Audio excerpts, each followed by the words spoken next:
جنت میں داڑھی نہیں ہوگی، پہلے یہ بھی سمجھ لیجیے۔ علامہ آلوسی اور سید محمود بغدادی تفسیر روح المعانی میں حدیث نقل کرتے ہیں کہ جب جنت میں لوگ جائیں گے تو یدخل اہل الجنت الجنت، جنت میں لوگ داخل ہوں گے کس طرح سے؟ جردن مردن، مجرد ہوں گے، بال بغل وغل میں بال وال نہیں ہوں گے، اور امرد ہوں گے، جیسے 17 سال کا لڑکا بالغ ہو رہا ہو اور جوانی چڑھ رہی ہو اور ابھی داڑھی موچھ اس کی نہ آئی ہو۔ مکحلین، آنکھوں میں کاجل بھی لگا ہوگا، قدرتی، لگانا نہیں پڑے گا، پلو پترے کی ضرورت نہیں پڑے گی وہاں، اللہ تعالیٰ قدرتی طور پر لگوا دیں گے۔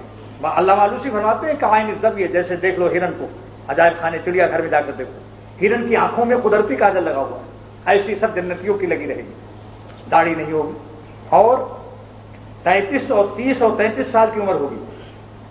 بعض لوگ ڈرتے ہیں کہ صاحب آج کل تو 30 اور 33 میں بھی بعضوں کے بال سفید ہو جاتے ہیں۔ علامہ آلوسی نے اس کے لیے اس کی شرح کر دی کہ المراد بذالک کمال الشباب، مراد اس سے کمال شباب ہے، گھبرانا مت، دنیاوی شباب کو مت سوچو۔ یہاں ہو سکتا ہے کوئی بیمار 15 سال کی عمر میں بالغ ہوتی ہے، ایسا بیمار ہو گیا ہو کہ جو 30 سال تک پہنچتے پہنچتے کسی کام کا بھی نہ رہو، اس لیے شرح کر دی المراد بذالک کمال الشباب، مراد اس سے کمال شباب ہے۔ جون کے مہینے میں نے اعظم گڑھ میں ایک شخص کو دیکھا، حضرت حکیم الامت کے مجاز صحبت کا لڑکا تھا، اور اس وقت بڑکے تھے وہ، یعنی باقاعدہ بڑی عمر تھی، 40 سال کی عمر، جون کے مہینے میں گرم کپڑے پہنے ہوئے، جون کا مہینہ، لو چل رہی ہے، گرم کپڑے پہنے ہوئے۔ حضرت نے فرمایا تمہیں گرمی نہیں لگتی؟ فرمایا حضرت جب میں پیدا ہوا تھا تو میرے والد نے حکیم الامت تھانوی کو لکھا تھا کہ میرے گھر میں ایک چوہا پیدا ہوا ہے، میں پیدائشی کمزور تھا، چھوٹا سا پیدا ہوا، تو اب مجھے گرمیوں میں بھی سردی لگتی ہے، میں کانپتا رہتا ہوں۔ پھر فرمایا کہ حضرت میری زندگی کو سمجھنے کے لیے میرا ایک شعر سن لیجیے۔ حضرت شاہ عبد الغنی صاحب کو سنا رہا ہے وہ شخص، تفلی گئی علامتیں پیری ہوئی آیا، تفلی گئی علامتیں پیری ہوئی آیا، ہم منتظر ہی رہ گئے عہد شباب کے۔ کہا کہ صاحب جوانی تو میں جانتا ہی نہیں، اتنی صحت خراب، بچپن سے بیمار ہوں، تو اس لیے میں نے کہہ دیا 30 سے 33 سال کا دنیاوی مت سوچنا، اللہ تعالیٰ وہاں کمال شباب عطا کریں گے۔ عورتیں بیچاری میری ماں بہنیں سن رہی ہوں گی تو کہیں گے مردوں کو تو یہ انعام مل رہا ہے، ہمارا کچھ سنائی نہیں جا رہا ہے، لہذا خواتین کو بھی سنائی دیتا ہوں۔ اسی تفسیر روح المعانی میں حدیث نقل کی کہ کوئی عورت جو جنت میں داخل ہوگی سب کی سب جوان ہوں گی، کوئی بڈھی نہیں ہوگی، کسی کے دانت ٹوٹے ہوئے نہیں ہوں گے، گال پچ کے نہیں ہوں گے، کمر ٹیڑھی نہیں ہوگی، سب کی سب جوانی میں جوان کر دی جائیں گی اور ہمیشہ باقرہ رہیں گی اور حوروں سے حسین ہوں گی۔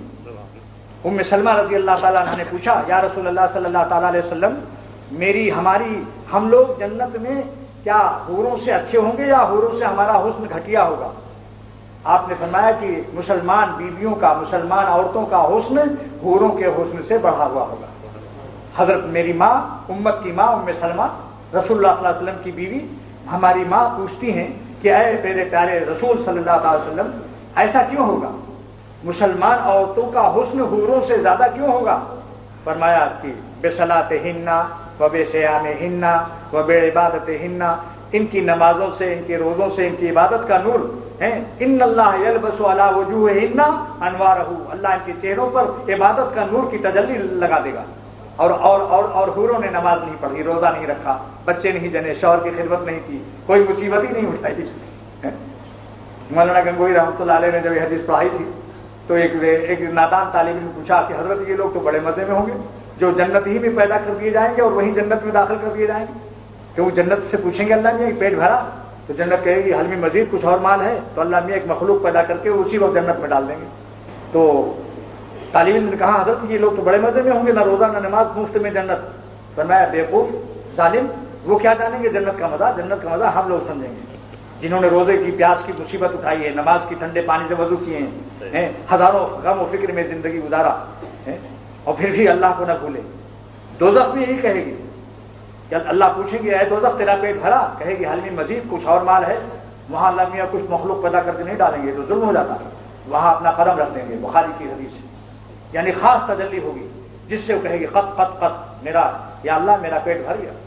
مولوی فرماتے ہیں دیکھو دوزخ کا پیٹ بھی دوزخیوں سے نہیں بھرا، تمہارا پیٹ بھی گناہوں سے نہیں بھرے گا۔ ایک گناہ کرو گے 10 گناہ کو پھر دل چاہے گا، 10 کرو گے تو 20 کو دل چاہے گا، ساری زندگی گناہ کرتے کرتے جنازہ اتر جائے گا، ذلت کے مار جوتے پڑتے رہیں گے، لیکن خدا سے دور ہوتے چلے جاؤ گے، جتنا گناہ کرتے جاؤ گے خدا سے دور ہوتے چلے جاؤ گے، لیکن پیٹ نہیں بھرے گا، قلب کو سکون نہیں ملے گا گناہوں سے۔ جب دوزخ کو پیٹ نہیں بھرا گنہگاروں سے تو گنہگاروں کا پیٹ گناہوں سے کیسے بھر سکتا ہے؟ وہ ہیڈ آفس کا جو مزاج ہوتا ہے وہی برانچ کا بھی ہوتا ہے، جو مرکز کا مزاج ہوتا ہے وہی شاخوں کا ہوتا ہے۔ یہ جو گناہ ہے یہ برانچ ہے، ہیڈ آفس دوزخ ہے۔ ابھی بینک یا کوئی بینک کا مرکز ہوتا ہے میکلو روڈ پر، لیکن ناظم آباد گلشن اقبال میں جو لوگ پیسہ جمع کرتے ہیں یہ پیسہ ہیڈ آفس پہنچ جاتا ہے۔ جو گناہ ہم نے توبہ نہیں کرے گا سمجھ لو اپنے کو ہیڈ آفس پہنچانے کی دھن میں لگا ہوا ہے۔ استغفار توبہ سے تلافی کر لیں۔